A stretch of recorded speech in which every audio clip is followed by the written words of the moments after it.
Hi friends, ఈరోజు మనం గుత్తి వంకాయ కూర వండుకుందామా. ముందుగా స్టవ్ వెలిగించి దానిపైన బాండి పెట్టుకోవాలి. అది బాగా వేగిన తర్వాత దాంట్లోనే వేరుశనగ గుళ్ళు వేసుకోవాలి. అది చిట్పట్లాడిన తర్వాత దాంట్లోనే ధనియాలు వేసుకోవాలి. అది వేసుకున్న తర్వాత దాంట్లోనే జీలకర్ర వేసుకొని బాగా వేయించాలి. ఆ వేగిన దాన్ని పక్కన పెట్టుకోవాలి.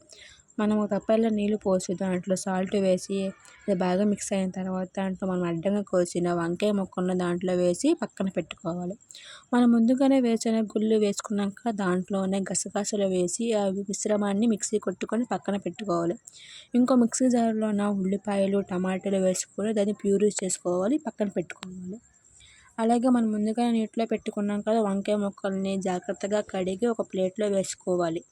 ప్లేట్లో వేసుకొని ఉంచుకోవాలి. మనం ముందుగానే ప్యూరీ చేసుకున్నాం కదా, ఆ ప్యూరీలోన శనగగుళ్ళు పేస్ట్ దాంట్లో వేసి బాగా మిక్స్ చేయాలి. ఆ మిక్స్ చేసిన పదార్థంలోన కారం వేసి బాగా కలపాలి. ఆ కలిపిన మిశ్రమాన్ని వంకాయ ముక్కల్లోన ప్యూరీ చేసుకోవాలి. వంకాయ ముక్కలను పెట్టుకొని అవన్నీ పెట్టుకొని పక్కన పెట్టుకోవాలి. ఇంకో బాండి పెట్టుకొని దాంట్లో ఆయిల్ వేసి అది వేగిన తర్వాత వంకాయ ముక్కలన్నీ దాంట్లో వేసి బాగా వేగనివ్వాలి.